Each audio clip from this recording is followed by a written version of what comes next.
keeping you company this Ramadan.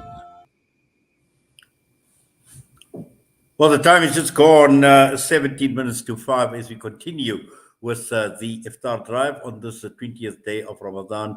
Alhamdulillah, we have made it for the first two thirds of this month of Ramadan and into the final third. We know tonight, inshallah, many will be going into the masjids and sitting in itikaf as we head towards the end of Ramadan, and also in search of Laylatul Qadr, tonight being one of the odd nights, and we are encouraged to seek Laylatul Qadr in the last 10 nights of this month of Ramadan.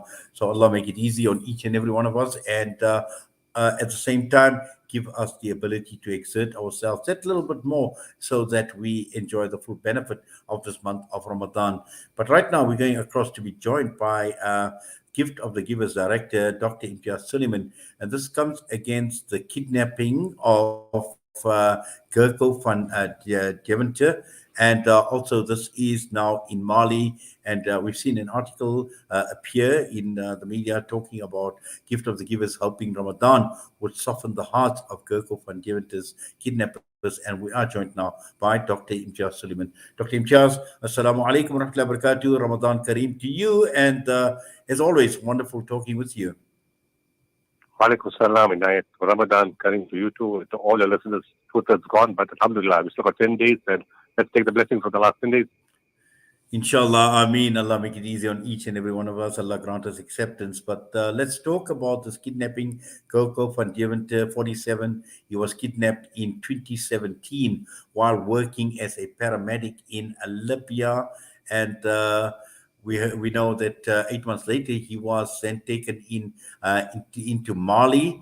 And there were demands that were made for his release. Where are we as far as this matter is concerned, Dr. Imtiaz? My negotiators in Mali right now, we've been involved with this case since 2019. And then, of course, we spoke to the intermediaries. We initially wanted, the captors wanted $3 million. We brought the price down to $500,000, but it was pointless because there's nobody to pay. Because there was no financial support. The company, that he was working for was not keen to pay. Although there were 3 other Turkish people that were taken hostage. The 3 Turkish employees were taken hostage at the same time as Gerco. They paid for those 3. They didn't pay for him.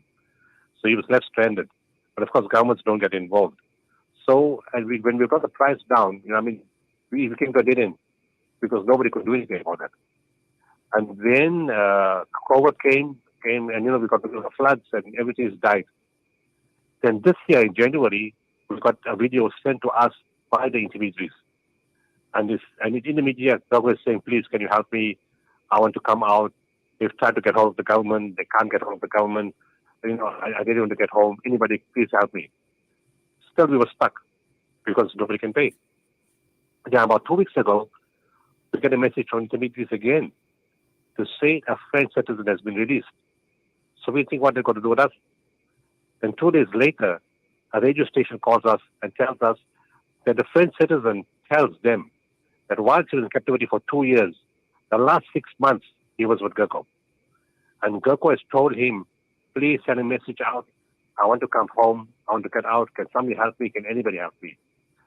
And when I looked at this and I heard this, when they start making videos and start sending messages, not the hostage, it's the captors who send that kind of message to the hostage. They want to talk. But it's the same story with Stephen McGowan, the same experience we had in 2015. When I looked at the video, I said, oops, these guys want to talk. So when I looked at it, I'm saying, and I know his wife and the children are all broken. It's 5 years and 5 months without a husband, without a father. That's crazy. And I said to my negotiator, I said, Yahya, we need to do something here. Let's try another approach. There's no money. Because empty pockets, we go full of faith.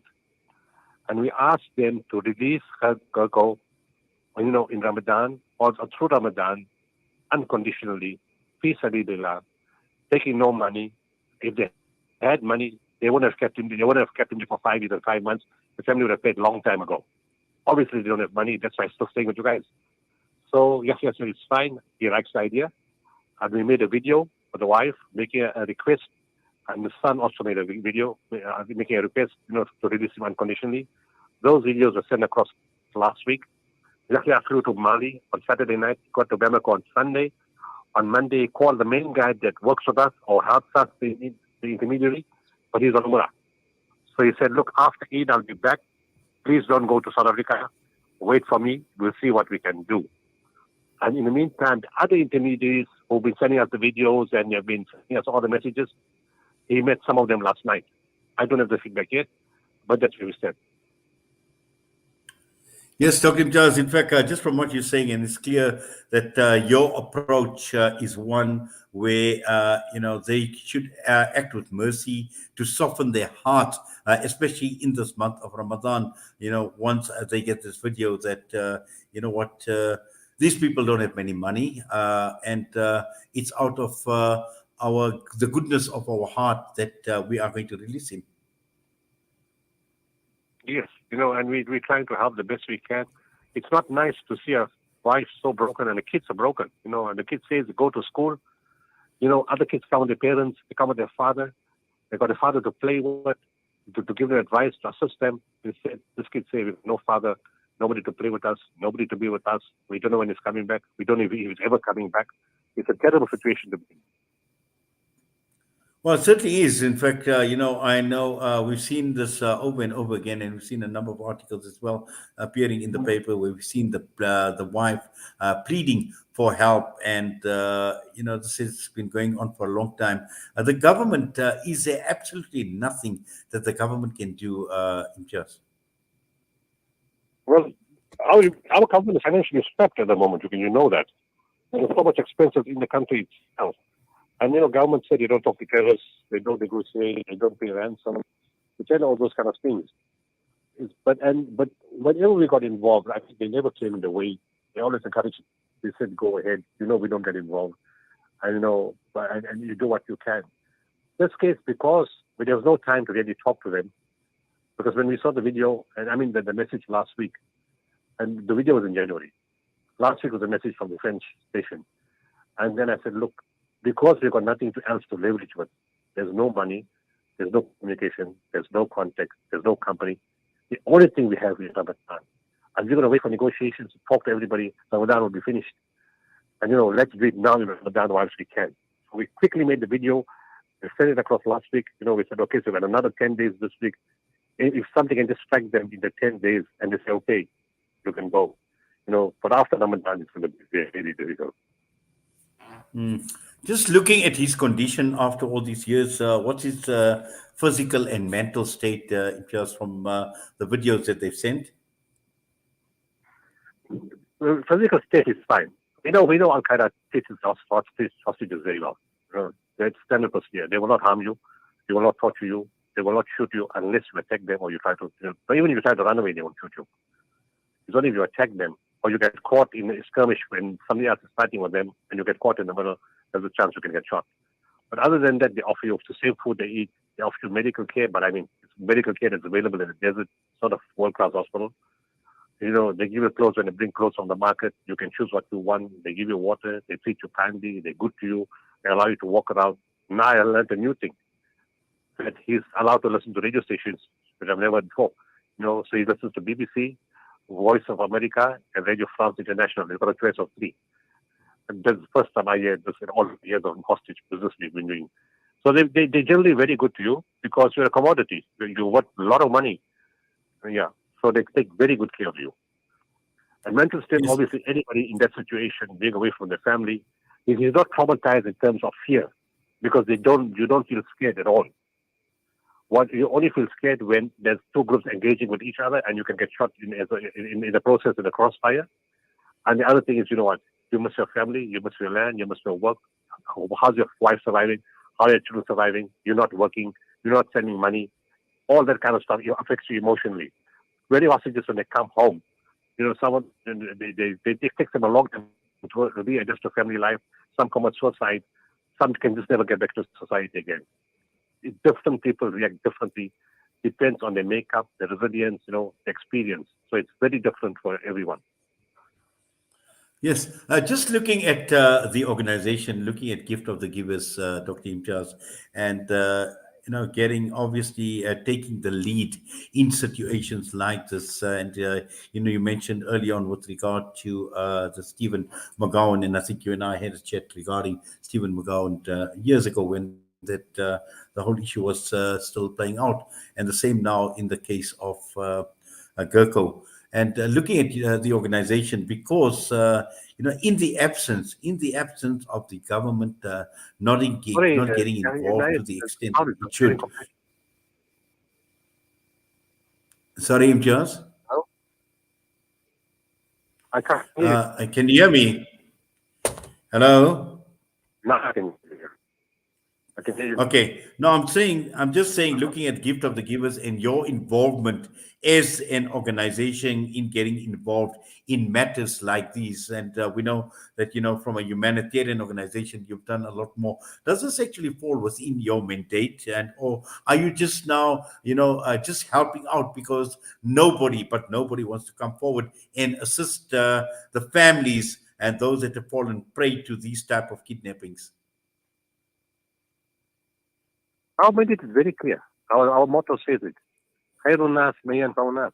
Best among people are those who benefit mankind. There's no restriction. And we help mankind and we help creation.